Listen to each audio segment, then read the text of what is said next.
Masih tentang liburan dan masih berlatar rumah saudara atau keluarga. Cerita kedua yang bakal gue ceritain malam ini adalah pengalaman masa kecil dari Intan yang awalnya ngerasa kalau liburan sekolahnya itu biasa-biasa aja. Hmm. Sampai satu malam, dia dan kedua sepupunya mutusin buat main petak umpet di rumah saudaranya ini. Yang ternyata nggak sepenuhnya kosong, Nat, Moy. Oke. Ternyata ada yang mau diajak main juga malam itu. Uh. Singkat cerita, keluarga besar Intan tuh libur sekolah tahun itu emang ngumpul di rumah tantenya yang belum sepenuhnya selesai direnovasi. Lantai bawah tuh udah cukup nyaman buat dipakai, tapi ya lantai 2 tuh emang masih kosong. Belum ada kasur, belum ada perabotan, dan bahkan sebagian dindingnya pun masih bau semen.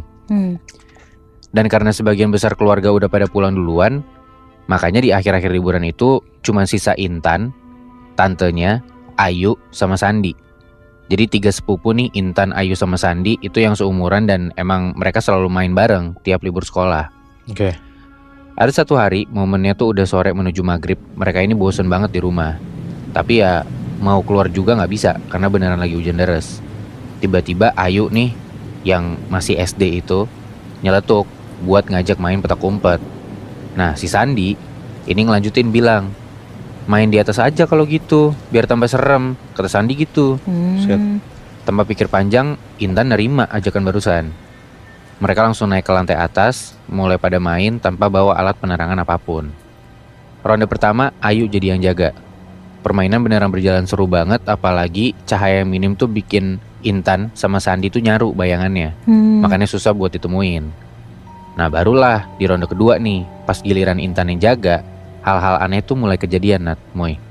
Sambil merem, ngitung, Intan ini ngedenger ada suara langkah kaki lari kesana kesini.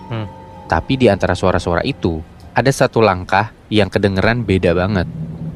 Langkahnya pelan, keseret, kayak bukan lari, tapi lebih ke ngendap-ngendap gitu. Intan langsung ngeburu-buruin hitungannya, apalagi dia beneran ngerasa di belakang dia tuh kayak ada beberapa orang baris manjang gitu. Dan pas dia balik badan buka mata, ruangan tuh beneran gelap banget. Lebih gelap dari sebelumnya. Dan gak ada siapa-siapa ternyata. Intan coba buat jalan pelan-pelan sambil ngeraba-raba tembok, dan akhirnya dengan gampang dia nemuin Ayu nih, yang ternyata ngumpet di balik pintu kamar kecil. Tapi pas ketahuan, Ayu ini gak kaget. Dia cuma diem aja, berdiri di situ. Udah tuh, Intan lanjut buat nyari Sandi. Dan pas banget ada di belakang tangga, Intan langsung lari dan nemu orang lagi. Tapi itu bukan Sandi, Nat, Moy. Itu Ayu lagi. Lah? Intan bingung dong. Dia langsung nanya, Ayu, kamu pindah tempat? Kan tadi kamu udah ditemuin. Tapi Ayu jawab, enggak, aku dari tadi di sini kok. Ya. Terus yang sebelumnya ditemuin siapa dong? Baru juga jalan ronde kedua nih, tapi di situ Intan udah nggak enak aja nih perasaannya. Dia pengen buru-buru turun ke lantai bawah. Tapi ya Ayu nyuruh buat nyari Sandi dulu, biar bareng-bareng aja turunnya. Kata Ayu, barusan Sandi itu masuk ke kamar ujung. Tapi di situ tuh kelihatan Sandi kayak ngajak satu anak kecil gitu buat sembunyi bareng. Akhirnya dengan nekat mereka berdua ini nyamperin kamar ujung atas itu. Yang pas masuk ke kamar ini, baunya tuh beneran apek lembab gitu, Nat, Moy. Dan pas baru masuk, Intan sama Ayu ini dengar ada suara nafas pelan, terus terengah-engah gitu, kayak abis lari. Coba dipanggil tuh di situ si Sandi, tapi nggak ada jawaban. Terus tiba-tiba Ayu nyolek Intan sambil nunjuk kalau di ujung ruangan yang ketutupan semacam gorden gitu, kelihatan ada kaki. Intan langsung buru-buru ke sana buat ngebuka gordennya tuh.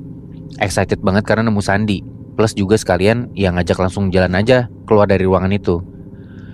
Pas dibuka, ternyata itu bukan Sandi, Nat, Moy. Terus? Lebih tepatnya emang gak ada siapa-siapa. Jadi beneran cuman telapak kaki doang, tanpa badan, itu berdiri ngadep ke arah Intan. Terus si telapak kaki ini abis ketahuan, maksudnya abis kelihatan gitu ya sama Ayu dan Intan, itu beneran lari kenceng gitu, masuk ke bawah rak kayu, sambil kedengeran suara anak kecil ketawa gitu. Dan di detik si kaki ini hilang dari pandangan Intan sama Ayu, masih dari arah bawah rak ini, tiba-tiba ada suara anak kecil, bukan suara Sandi. Suaranya tuh lebih cempreng kayak bukan manusia gitu. Suara ini bilang, aku udah nemu Sandi, Kak. Hah? Gitu suaranya. Wah, Intan sama Ayu teriak ketakutan, terus langsung lari gitu aja ke lantai bawah. Dan pas baru banget sampai di ruang tengah lantai bawah, di sana udah ada Sandi yang lagi jalan gitu, sambil terus megangin perutnya. Ternyata dari tadi Sandi ini nggak ikut ronde kedua main petak umpet, soalnya dia tuh sakit perut katanya. Oh. Intan sama Ayu langsung pucat tuh detik itu juga. Karena ya sekarang yang ngerasa ada hal aneh tuh gak cuman dia sendiri kan. Intan sama Ayu langsung nyeritain tuh apa yang mereka alamin barusan ke Sandi. Dan di tengah-tengah cerita itu tuh dari lantai atas kedengeran kayak ada kursi atau meja gitu diseret-seret suaranya. Mereka emang takut, tapi katanya rasa penasaran mereka tuh lebih gede dari rasa takut mereka. Makanya mereka sepakat buat nyoba main satu ronde lagi, tapi areanya cuma pakai beberapa ruangan ujung lantai 2 aja. Dan sekarang harusnya giliran Sandi buat jaga kan.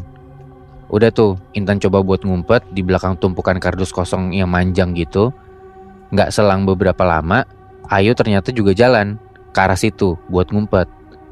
Nggak tahu ini miskom di siapa, tapi tiba-tiba Sandi ini juga datang buat ikutan ngumpet di situ. Sandi ini kaget, soalnya kata dia ngelihat ada orang berdiri di pojok ruangan, ngadep ke arah tembok, rambutnya panjang, bajunya putih kotor, berlumuran tanah basah gitu. Nah, Sandi pikir barusan itu tuh Intan. Pokoknya mereka ini debat kecil lah di situ, karena kayak ya harusnya siapa nih yang jaga gitu kan.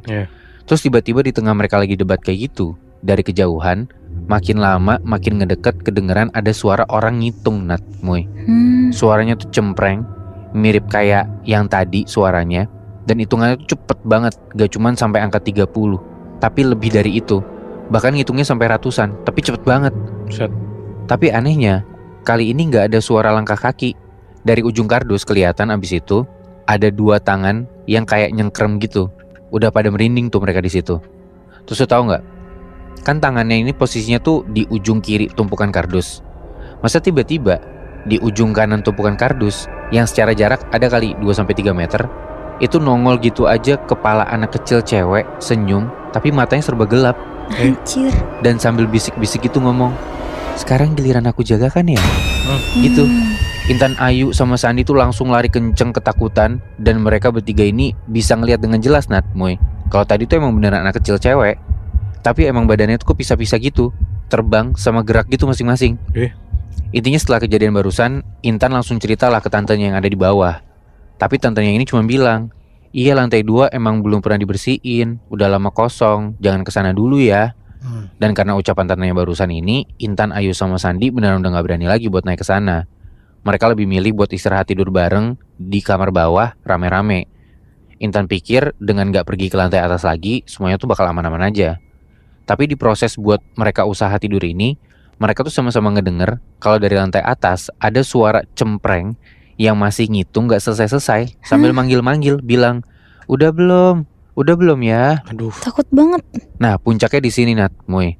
Pokoknya Intan sama sepupu-sepupunya ini akhirnya bisa tidur. Tapi di tengah malam, hawanya tuh tiba-tiba jadi gerah banget, sampai-sampai Intan ini kebangun dari tidurnya. Dan pas Intan kebangun, lo tau apa yang terjadi? Intan kebangun dan posisinya udah gak di kamar bawah, Nat, Moy. Hah, ke alam lain? Nah, Intan tuh tiba-tiba kayak udah di dalam lemari kayu tua gitu, tanpa ada Ayu sama Sandi di sebelahnya si Intan.